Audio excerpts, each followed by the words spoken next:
요한복음 17장 15절로 19절의 말씀 찾도록 하겠습니다.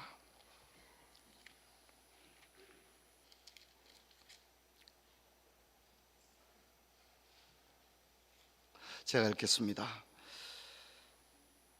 내가 비옵는 것은 그들을 세상에서 데려가시기를 위함이 아니요 다만 악에 빠지지 않게 보존하시기를 위함이니이다. 내가 세상에 속하지 아니함 같이 그들도 세상에 속하지 아니하여사옵나이다. 그들을 진리로 거룩하게 하옵소서. 아버지 말씀은 진리니이다.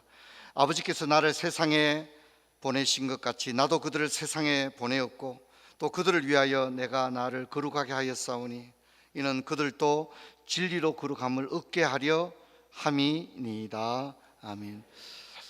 성도 여러분, 기도해 주셔서 제가 잘 다녀왔습니다.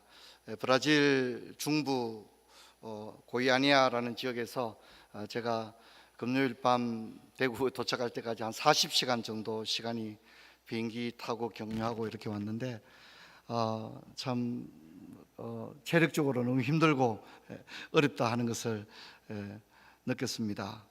브라질 중부 지역에 있으면서 만조오카라고 하는 인디오 음식만 2주간 먹었는데 너무 힘들더라고요. 먹는 게 너무 힘들었는데 상파울 공항에서 인천으로 들어올 때에 어느 한 장로님께서 집에서 손수 한국 음식을 도시락을 만들어서 가지고 오셔서 먹었는데 진짜 얼마나 김치가 맛있는지 참 행복함을 느꼈습니다. 제가 토요일 어제 주일 교회 출근해 보니까 아카시아 향이 너무 진하게 우러나고 있었고 2주간 만에 돌아왔지만 세상이 너무 많이 바뀌었다는 생각이 들었습니다. 어떻게 이렇게 녹음으로 짚을 수 있을까? 너무나도 아름답게 빛나는 것을 바라봤습니다. 저는 오늘 여러분과 함께 성령 하나님에 대해서 두 번째 강론으로 우리를 거룩하게 하옵소서라는 제목으로 여러분께 말씀을 전하겠습니다. 지난번 설교를 통해서 사실상 신자들은 성령 하나님이 없는 신앙생활 그 자체가 불가능하다 그렇게 말씀을 드렸습니다.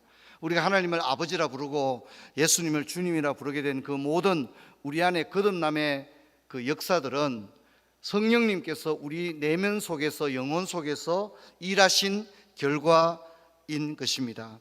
그리고 지금도 우리가 오늘 이렇게 녹음이 짙은 이렇게 아름다운 날씨 가운데 세상에 육체의 욕심을 이루기 위한 장소에 있지 아니하고 예배를 드리기 위해서 이곳에 나온 것도 물론 우리의 신앙의 훈련도 있겠지만 근본적으로는 성령님께서 우리를 이곳으로 인도하신 줄로 믿습니다.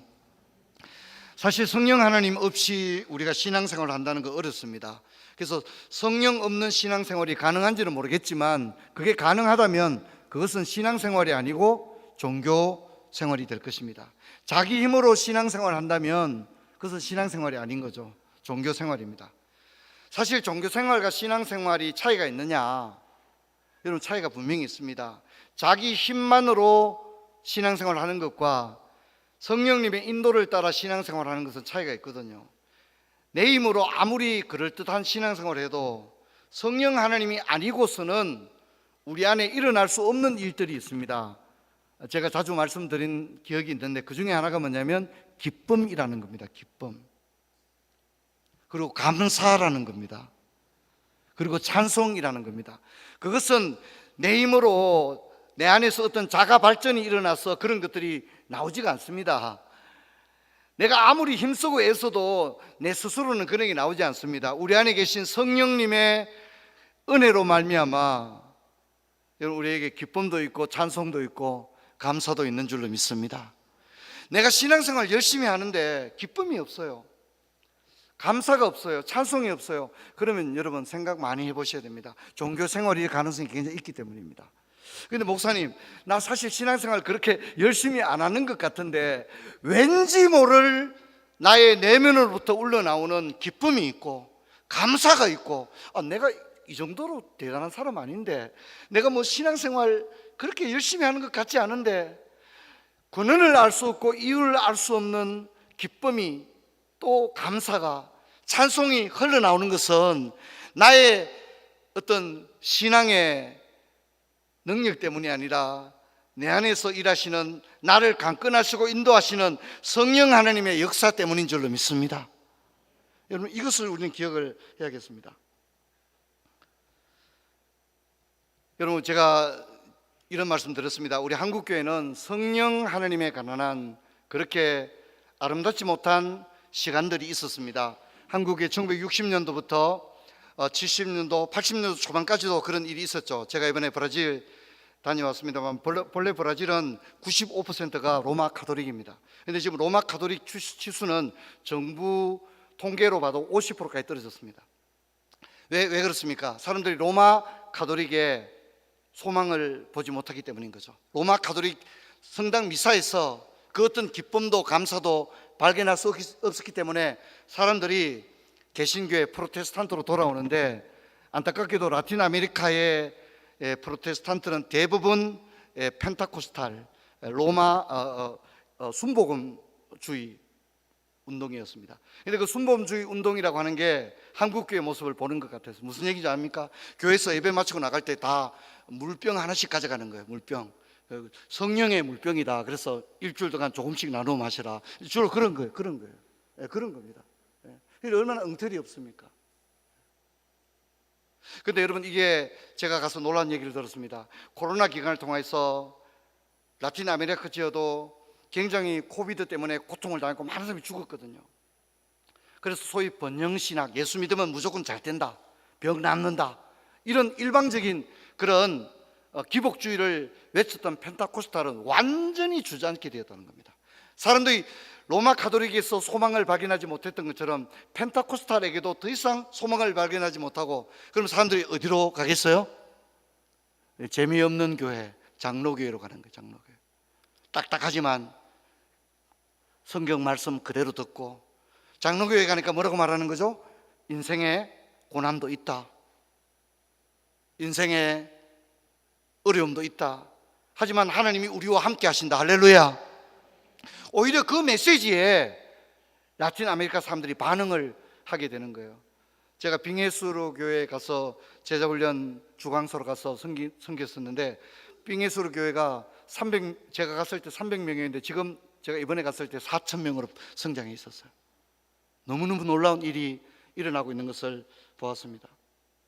여러분, 한국교회 역사에서 성령 하나님에 대한 오해는 우리가 지난번 살펴본 것처럼 사도행전 2장 4절에 성령이 임했을 때 그냥 우리가 말하는 고린도식 방언을 받은 게 아니라 그들은 담대하게 예수에 관한 일들을 각 나라 언어로, 알아들을 수 있는 언어로 복음을 전하는 역사가 일어난 줄로 믿습니다. 여러분, 이것을 기억해야 합니다. 지금 한국교회 가운데 아직도 이런 삐뚤어진 건강하지 못한 성령론의 모습을 아직도 가지고 있는 분들이 저는 있다고 생각합니다. 여기서 벗어나지 못하는 사람들이 있습니다. 거기에는 신사도주의와 신비주의, 열광주의가 있는 겁니다.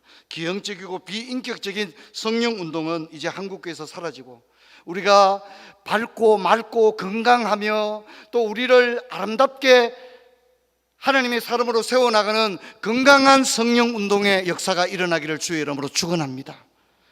제가 그런 얘기했죠. 우리는 과거에 성령 충만한 사는 거는 굉장히 무서웠어요. 그렇죠? 왠지 막 무섭고 성령 충만을 하고 이런 막 겁나고 그랬는데, 여러분, 그것이 아닌 것입니다. 성령은 따스한 분이시고 부드러운 분이시고 자연스러운 인격적인 하나님이신 줄로 믿습니다. 그분이 우리 속에서, 내면 속에서, 우리의 속사람 가운데서 말씀을 통해서 일하시는 것입니다. 여러분, 오늘 우리가 읽었던 요한복음 17장은 예수님의 대제사장의 기도입니다. 그래서 우리가 한번 성경 볼까요? 읽지 않았습니다만 9절을 보면 내가 그들을 위하여 비옵나니 이렇게 나오죠. 그리고 15절도 보면 내가 비옵는 것은 이렇게 나오죠. 또 20절을 보면 내가 비옵는 것은 이 사람들만 위함이 아니요 이렇게 나옵니다. 내가 비옵나니, 예수님이 대제사장으로서 우리를 위해서 내가 그들을 위하여 비옵나니 이렇게 기도하고 있는 겁니다. 그래서 우리가 다 읽지 않았지만 예수님의 대제사장의 기도를 정리하면 약 3가지 정도의 기도로 정리가 되어집니다. 첫 번째는 하나가 되게 하오. 내가 비옵나니 그들로 하나가 되게 하옵소서. 이것은 제가 다음번 설교에서 이 부분을 다루겠습니다. 그럼 오늘 살펴보는 것은 주여 내가 비옵나니 그들을 진리로 거룩하게 하옵소서, 이렇게 기도하고 있습니다. 그리고 그들도 나 있는 곳에 나와 함께 그들도 있게 하옵소서, 우리를 천국에서 다 같이 있게 하여 주옵소서, 그렇게 기도를 하고 있습니다. 여러분, 우리는 이것을 본격적으로 살펴보기 전에 읽지 않았던 14절을 여러분과 함께 생각하고자 합니다. 14절 우리 같이 읽겠습니다. 내가 아버지의 말씀을 그들에게 주었사오매 그들은 세상을 미워하였사오니 이는 내가 세상에 속하지 아니함 같이 그들도 세상에 속하지 아니함으로 인함이니이다. 아멘. 여러분, 우리가 세상에서부터 미움을 받게 되는 이유는 우리가 세상에 속하지 않기 때문이라고 말합니다. 우리가 세상에 속하지 않은 것을 무엇으로 증명합니까? 이유는 하나라고 말합니다. 내가 아버지의 말씀을 그들에게 주었으므로 말미암아 세상이 그들을 미워하게 되었다고 합니다. 바로 말씀 때문입니다. 여러분, 예수님의 말씀은 이제 이렇게 정리를 할 수 있는데요. 예수님이 이렇게 말합니다. 요한복음 17장에서 계속해서 반복적으로 나오는 말인데, 내게 주신 자들은 모두 아버지의 것이었습니다, 이렇게 말합니다. 아버지께서 내게 주신 자들을, 아버지께서 내게 주신 양들을 내가 하나도 잃어버리지 아니했습니다. 내게 주신 저 모든 백성들은 본래 아버지의 것이었는데 아버지께서 저들을 내게 맡기셨습니다. 내게 맡기신 양들을 내가 하나도 잃어버리지 아니했습니다, 이렇게 계속 기도합니다. 그리고 또 뭐라 합니까? 아버지께서 내게 주신 저들에게 내가 아버지의 말씀을 또한 저들에게 주었나이다. 아버지의 말씀을, 아버지의 사람들을 내게 주셨는데 내가 그들에게 아버지의 말씀을 전하였나이다, 주었나이다. 그랬더니 세상이 저들을 미워했습니다. 그 이유는 내가 세상에 속하지 아니함 같이 저들 또한 세상에 속하지 아니하고 하나님께 속했기 때문입니다, 이렇게 얘기합니다. 그러면 여러분, 우리가 세상에 속하지 아니하고 하나님께 속했다고 하는 가장 중요한 한 가지 구성 요건은 뭡니까? 바로 우리가 아버지의 말씀을 받았다는 것입니다. 우리 성경 한번 보겠습니다. 17장 8절. 나는 아버지께서 내게 주신 말씀을 그들에게 주었사오며 그들은 이것을 받고 내가 아버지께로부터 나온 줄을 참으로 아오며 아버지께서 나를 보내신 줄도 믿어사옵나이다, 이렇게 얘기합니다. 또 14절 볼까요? 내가 아버지의 말씀을 그들에게 주었사오며, 계속해서 아버지의 말씀을 주었다, 그렇게 이야기합니다. 하나님의 말씀이 우리 속에 들어오게 되었다는 것입니다. 자, 그랬는데 그들은 어떻게 되었을까요? 그렇게 아버지의 말씀을 그들에게 주었는데 그들은 어떤 반응을 일으켰을까요? 6절을 한번 볼까요? 6절에 이렇게 얘기합니다. 세상 중에서 내게 주신 사람들에게 내가 아버지의 이름을 나타내었나이다. 그들은 아버지의 것이었는데 내게 주었으며 그들은 아버지의 말씀을 지켰나이다. 그들은 아버지의 말씀을 지켰나이다, 그렇게 이야기를 합니다. 여러분, 우리가 아버지의 말씀을 지키는 게 쉬운 일이 아니잖아요. 우리에게 아버지의 말씀을 지킬 내재된 능력이 있는 게 아닙니다. 그런데 우리가 아버지의 것이라면 우리가 하나님의 말씀을 그냥 식은 죽먹기 식으로 하나님 말씀 잘 지킬 수 있는 건 아니지만 우리에게 여전히 하나님의 말씀은 어렵습니다. 말씀대로 산다는 거 여전히 쉬운 일이 아닙니다. 그런데 그럼에도 불구하고 우리의 모습을 보게 되면 우리가 아버지의 말씀을 지키더라는 겁니다. 할렐루야. 지키더라는 겁니다. 얼마나 놀라운 일입니까? 그래서 요한복음 14장 21절은 우리에게 이렇게 이야기를 하고 있습니다. 나의 계명을 지키는 자라야 나를 사랑하는 자니 나를 사랑하는 자는 내 아버지께 사랑을 받을 것이요 나도 그를 사랑하여 그에게 나를 나타낼 것이다, 그렇게 이야기를 합니다. 여러분, 우리가 하나님을 사랑합니다. 그런데 하나님 말씀 지키는 게 그렇게 쉬운 일은 아니거든요. 그런데 여러분, 그것을 도와주시는 분이 계십니다. 바로 성령 하나님이신 줄로 믿습니다. 그래서 여러분, 우리가 성경을 같이 한번 읽어보도록 하겠습니다. 요한복음 16장 1절부터 15절입니다. 제가 읽을 텐데 여러분 눈으로 한번 잘 따라오기 바랍니다. 내가 이것을 너희에게 이르면 너희로 실족하지 않게 하려 함이니 사람들이 너희를 출교할 뿐 아니라 때가 이르면 물은 너희를 죽이는 자가 생각하기를 이것이 하나님을 섬기는 일이라 하리라. 그들이 이런 일을 할 것은 아버지와 나를 알지 못함이라. 오직 너희에게 이 말을 한 것은 너희로 그때를 당하면 내가 너희에게 말한 이것을 기억나게 하려 함이요 처음부터 이 말을 하지 아니한 것은 내가 너희와 함께 있었습니다. 지금 내가 나를 보내신 이에게로 가는데 너희 중에서 나더러 어디로 가는지 묻는 자가 없고 도리어 내가 이 말을 함으로 너희 마음에 근심이 가득하였도다. 그러나 내가 너희에게 실상을 말하노니 내가 떠나가는 것이 너희에게 유익이라. 내가 떠나가지 아니하면 보혜사가 너희에게로 오시지 아니할 것이요 가면 내가 그를 너희에게로 보내리니 그가 와서 죄에 대하여 의에 대하여 심판에 대하여 세상을 책망하시리라. 죄에 대해서라 하면 그들이 나를 믿지 아니하며 의에 대해서라 하면 내가 아버지께로 가니 너희가 다시 나를 보지 못하며 심판에 대해서라 하면 세상 임금이 심판을 받았습니다. 12절부터는 같이 읽겠습니다. 내가 아직도 너희에게 이를 것이 많으나 지금은 너희가 감당하지 못하리라. 그러나 진리의 성령이 오시면 그가 너희를 모든 진리 가운데로 인도하시리니 그가 스스로 말하지 않고 오직 들은 것을 말하며 장래 일을 너희에게 알리시리라. 그가 내 영광을 나타내리니 내 것을 가지고 너희에게 알리겠습니다. 무릇 아버지께 있는 것은 다 내 것이라. 그러므로 내가 말하기를 그가 내 것을 가지고 너희에게 알리시리라 하였노라. 내 것은 예수님의 메시지를 의미하는 거예요. 성령님은 예수님의 메시지를 우리에게 생각나게 하시고 생각만 나게 하는 게 아니고요. 여러분 참 놀랍죠? 생각나게 하시고요. 기억나게 하시고요. 그 다음에 어떻게 한다고요? 한번 따라서 우리 크게 한번 따라서 우리를 진리 가운데로 인도하시리라. 인도한다는 게 뭐냐면 우리를 가이드해 준다는 겁니다. 우리가 방황할 때 길을 잃을 때 어떻게 될지 안절부절할 때 우리를 진리 가운데로 어떻게 해요? 인도해 주신다. 할렐루야. 그게 성령님의 하시는 일인 것입니다. 특별히 13절을 보면 성령 하나님을 진리의 성령이라고 하시면서 그가 너희를 모든 진리 가운데로 인도하시는데 그 성령은 예수님의 영광과 예수님의 것을 가지고 우리에게 알려주신다. 그렇게 이야기합니다. 우리가 들은 것처럼 성부 하나님은 예정하시고 성자 예수님은 완성하시고 성령 하나님은 그 놀라운 구원을 우리에게 한 사람 한 사람에게 적용하시는 줄로 믿습니다.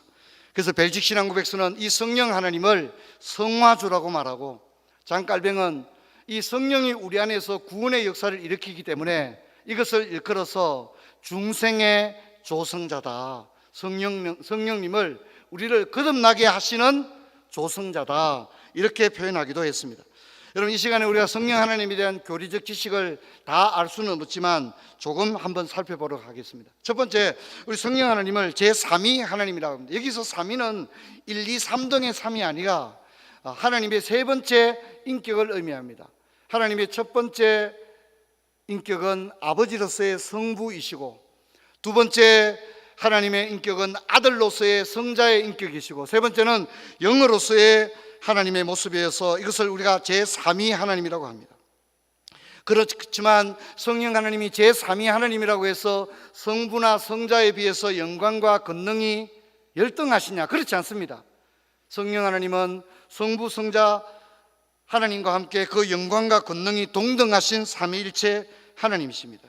그리고 성부는 영원부터 스스로 계셨고 성자는 성부로부터 영원히 나셨으며 성령은 성부와 성자로부터 나오셨다, 발출하셨다 이렇게 고백하고 성령님은 우리의 구원을 위해서 일하신 다음에 떠나가는 것이 아니라 우리 속에 들어오신 이후에 떠나지 아니하시고 우리 안에 내주하시는 성령이신 줄로 믿습니다. 그래서 우리는 성령을 모신 하나님의 성전인 줄 알지 못하느냐? 성령님이 지금 우리 안에 계신 줄로 믿습니다. 근데 우리 하나님 말씀대로 살지 않으면 우리 안에 계신 성령님께서 근심하시는 것입니다. 우리가 범죄하고 심지어 하나님을 현격히 떠날 때에도 성령은 우리에게 떠나지 아니하고 우리와 함께 하시는 겁니다. 그렇다면 여러분, 우리를 거룩하게 하는 것은 무엇입니까? 우리가 이것을 어려운 말로 은혜의 방편, 은혜의 도구라고 하는데 세 가지가 있습니다. 말씀, 성례, 기도인데 이걸 하나로 말하면 말씀입니다. 그래서 깔뱅은 설교를 들리는 말씀이라고 말했고, 성례는 보이는 말씀이라고 말했고, 기도도 말씀입니다. 모든 기도는 하나님의 뜻대로 구해야 되기 때문에 하나님의 뜻은 하나님의 말씀 위에 있는 겁니다. 그래서 기도도 사실 하나님의 말씀입니다. 어떤 분들은 찬송을 부르면 그렇게 은혜가 된다고 그러는데 그것도 기도입니다.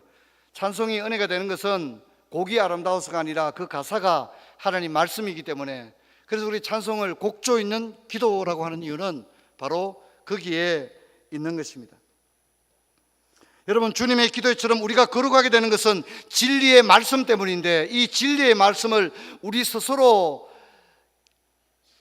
학습을 해서 우리가 스스로 자가 발전으로 거룩해야만 이르는 게 아니라 분명히 하나님의 말씀으로 거룩해지는데, 이것은 성령님을 통하여 이 말씀이 이해되어지고 기억나고 생각나고, 또한 성령님이 우리의 연약한 손을 잡고 진리 가운데로 인도하시기에 가능한 일인 것입니다.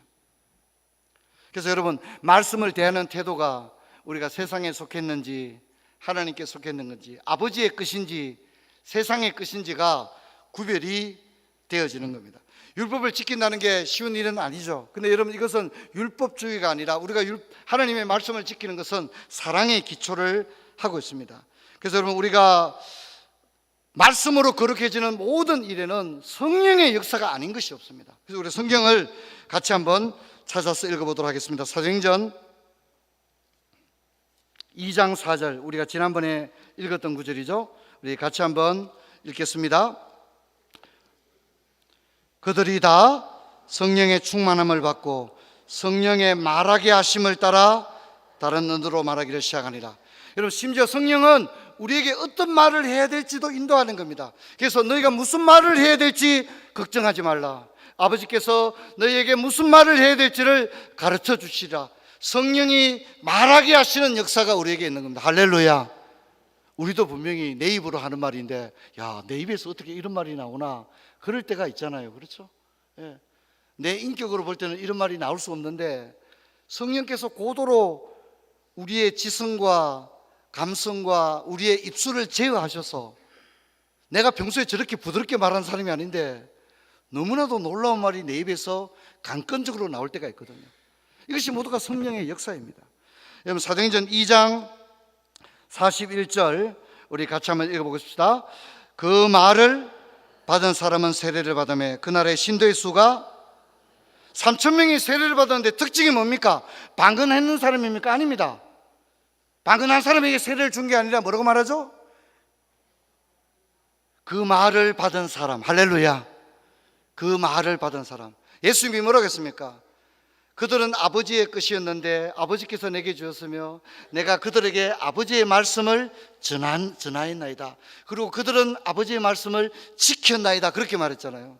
그러니까 그날에 그 말을 받는 사람의 수가 3,000이었고, 세례를 받는 사람의 가장 중요한 특징은 키가 크냐, 교회 나온 지 며칠 되었느냐, 그게 아닙니다. 그 말을 받을 때, 할렐루야, 말을 받는다는 것 자체가 성령의 역사가 아니고서는 불가능한 일이기 때문에 그 말을 받는 사람들에게 세례를 주었다는 겁니다. 여러분, 사도행전 4장 4절 우리 같이 한번 읽어보겠습니다. 시작. 말씀을 들은 사람 중에 믿는 자가 많으니 남자의 수가 약 5,000이나 되었더라. 말씀을 들은 사람 중에 믿는 자가 많았다. 그러면 뭡니까? 초대교회 성령의 역사를 통하여 세례를 받고 기독교 공동체에 들어오게 된 사람들의 가장 중요한 특징이 뭡니까? 말씀을 받느냐 받지 않느냐에 있었다는 겁니다. 말씀을 받는 것은 내 힘으로 되는 것이 아니라 우리 안에 성령님의 일하심의 결과인 줄로 믿습니다. 사람이 마음으로 믿고 입으로 신하여 구원에 이르느니라. 이 모든 우리 속에 일어난 구원의 역사는 성령님의 일하심의 결과인 것입니다. 사도행전 5장 9절 우리 같이 한번 읽어보도록 하겠습니다. 같이 읽습니다. 베드로가 이르되 너희가 어찌 함께 있게 하여 주의 영을 시험하려 하느냐? 보라, 내 남편을 장사하고 오는 사람들의 발이 문 앞에 이르렀으니 또 너를 메어 나가리라 하니. 여러분, 성령을 시험했다고 말해요.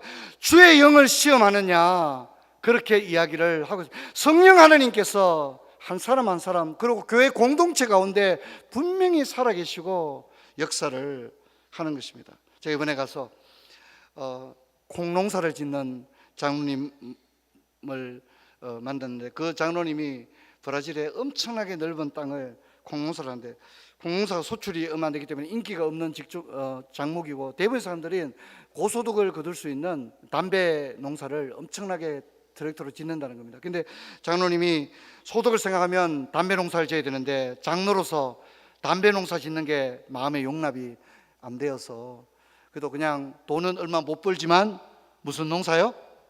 네, 콩농사. 돈 못 벌어도 콩농사 짓는 게 마음 편하겠다 그랬는데, 놀라운 일이 일어났답니다. 처음에는 담배 농사를 짓는 것이 고소득임에 들림이 왔지만, 담배 이 작물이 땅을 급속하게 황폐화시켜 버린다고 합니다. 담배 농사를 3년 짓고 나면 땅을 완전히 쓸 수가 없다는 거죠. 그 땅이 회복되어서 다시 작목을 하기 위해서는 5년 정도의 자연 치유의 시간이 필요한데, 3년 담배 농사 짓고 어떻게 해요? 5년 땅을 놀려야 되더라는 거죠. 근데 장로님은 소출이 많지 않았지만 무슨 농사를 꾸준히 지었다고요? 그리고 사람들이 다 담배 농사 지니까 콩값이 어떻게 될지는 제가 안 물어보도록 하겠습니다.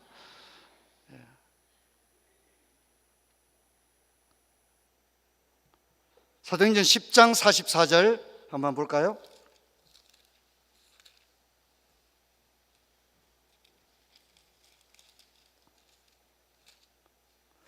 제가 모니터가 앞쪽에 있는데 컨디션이 안 좋으니까 저 글자가 지금 잘 보이지 않아가지고 성경을 제가 찾아야 될 것 같습니다.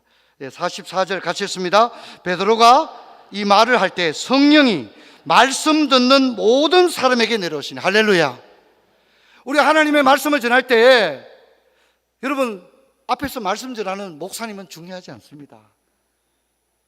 여러분, 이 시간에 성령님께서 말씀을 듣는 각 사람 가운데 생각나기도 하시고, 깨닫기도 하시고, 또 마음에 용기를 주시기도 하시고, 책망도 하시고, 각 사람 가운데 하나님께서 역사하시는 줄로 믿습니다.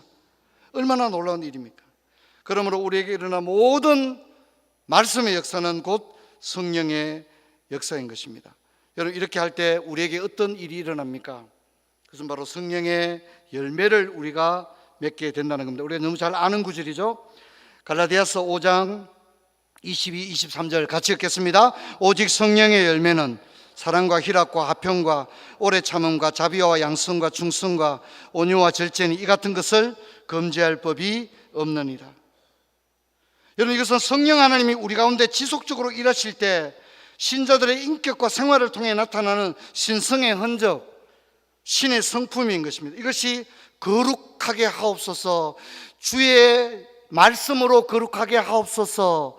그랬을 때 우리에게 나타나는 현상이 뭐냐? 이런 하나님의 인격을 가지게 되더라는 겁니다. 신의 성품에 참여하는 건데, 이것이 거룩의 표지이고 성화의 모습입니다. 우리는 성령 충만 그러면 자꾸 방언 같은 외형적인, 그리고 두드러지는 어떤 현상적인 것들만을 추구했는데, 사실은 내면의 인격에 놀라운 변화가 일어나는 줄로 믿습니다. 그것을 우리가 가져야 하는 것입니다. 그런데 여러분, 우리 모두가 이렇게 말씀을 따라 성령의 열매를 맺기를 원하지만 참 어렵습니다. 그게 잘 되지가 않는 거죠. 그래서 여러분, 이것을 방해하는 것이 뭐냐? 그 방해물이 바로 우리의 육신입니다. 우리의 육신은 거룩함으로 나가기보다는 죄성과 썩어질 것들이 우리 안에 가득하기 때문인 거죠.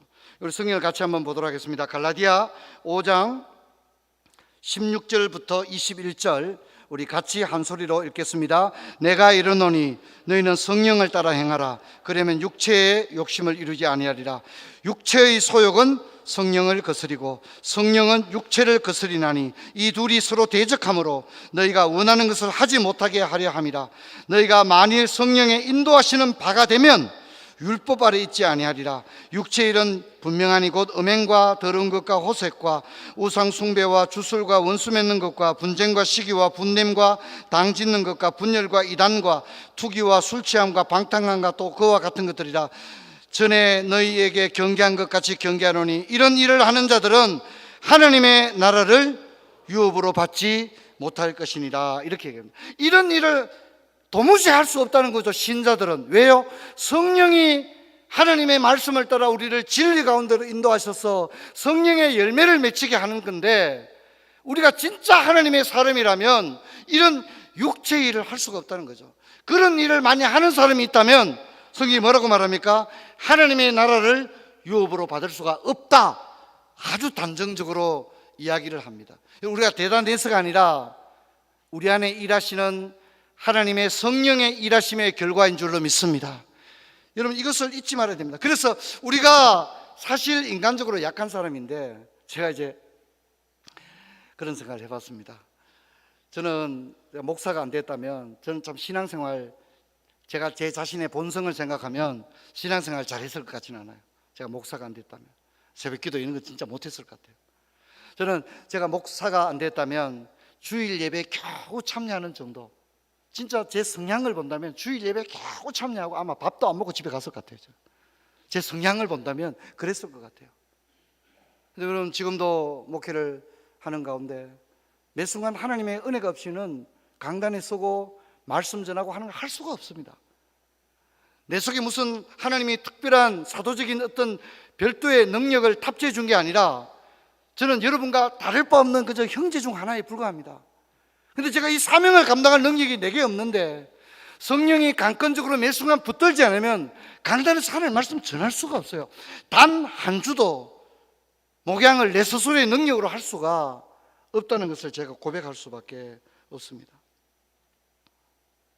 여러분, 성령과 육체는 서로 충돌을 합니다. 이것이 우리의 실존입니다. 그래서 두 가지 방안을 성경은 우리에게 교훈하고 있는데요. 첫 번째는 우리가 어떻게 해야 되느냐. 첫째는 갈라디아 5장 24절입니다.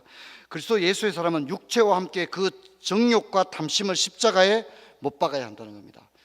여러분, 우리가 살아서 퍼덩퍼덩하게 놔두면 그저 고약한 성질밖에 안 나옵니다. 우리가 뭐 대단하다고 생각하면 안 됩니다. 목사가 되고 20년 믿고 40일 새벽기도 아무리 해도 별 수 없습니다. 다 냄새나고 고약합니다. 그래서 우리의 이 육체를 죄에 대하여, 정욕에 대하여, 세상에 대하여 나 자신을 십자가에 못 박았노라고 고백했던 사도처럼 나 자신을 이승의 뼈를 꺾고 내 모든 혈기를 주님께 굴복시켜서 혈과 육과 정을 철저히 십자가에 못 박고 아예 장사 지내는 바까지 나가지 않으면 여러분, 우리는 하나님의 뜻에 순복할 수 없는 것입니다. 두 번째는 갈라디아 5장 25절입니다. 만일 우리가 성령으로 살면 또한 성령으로 행할지니, 그렇게 이야기를 하고 있습니다. 이것을 정리한 말이 바로 갈라디아 2장 20절에 우리가 잘 아는 대로 내가 그리스도와 함께 십자가에 못 박혔나니 그래서 이제는 내가 사는 것이 아니요 오직 내 안에 그리스도께서 사시는 것이라, 이렇게 고백하게 되어집니다. 로마서 8장 역시 이 이야기를 합니다. 성도 여러분, 성경님은 지금 좀 어쩌면 어려운 설교지만 이 설교를 듣는 중에도 분명히 각 사람의 심령 가운데 일하신 줄로 믿습니다. 생각나게 하고 깨닫게 하시는 겁니다. 설교자 입은 단지 성령 하나님의 도구로 사용될 뿐입니다. 설교자 입을 통하여 진리의 말씀을 선포하게 하시고 성령은 각 사람의 심령 위에 일하시는데, 여러분, 우리가 거룩해지고 믿음이 자라는 것은 하나님의 말씀으로만 가능합니다. 지금 이 자리에 앉은 이 자리가 복된 자리인 줄로 믿습니다.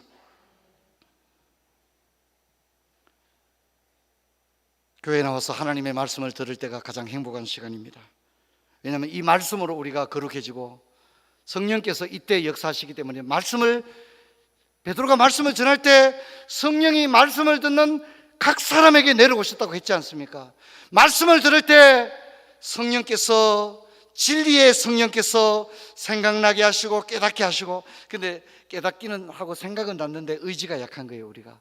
그럴 때 성령이 우리를 또한 진리 가운데로 인도하실 줄로 믿습니다. 얼마나 아름답고 놀랍니까?